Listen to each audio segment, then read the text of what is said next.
Dalam episode malam ini, kejahatan Romi dan Dania akan segera terbongkar, di mana Sisi menelpon Julian. Sisi memberitahukan bahwa ia telah menemukan tukang rujak di mana Safira membeli rujak secara online yang membuat akhirnya Safira keguguran. Apapun akan dilakukan oleh Julian untuk menemukan orang tersebut, karena Julian tidak terima tentang apa yang terjadi pada Safira saat ini, karena mereka harus kehilangan calon anaknya.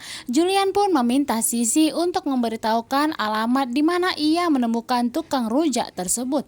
Sisi pun memberitahu alamatnya di mana ia menemukan tukang rujak tersebut, dan Julian segera menelpon pihak kepolisian agar segera menemuinya di lokasi tersebut.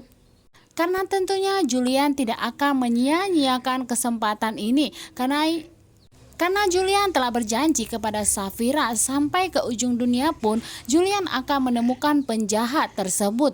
Karena Julian pun memang tentunya masih penasaran apa motif dari penjual rujak tersebut. Karena Julian dan Sisi pun semakin penasaran, tentunya ini ada yang tidak beres. Karena Sisi melihat tukang rujak tersebut begitu ketakutan ketika melihat Sisi.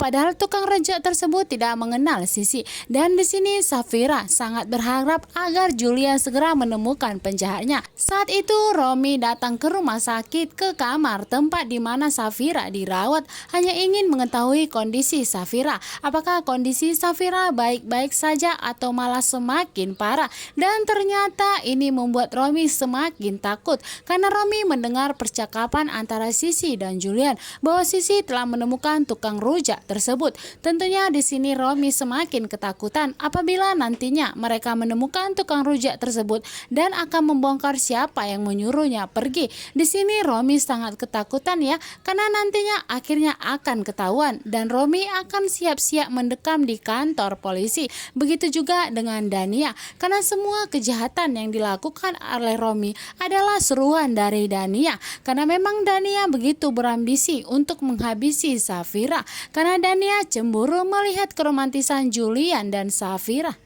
Sisi begitu sayang kepada Safira dan tidak ingin terjadi apa lagi dengan Safira. Sisi pun selalu siap siaga untuk melindungi dan menjaga Safira.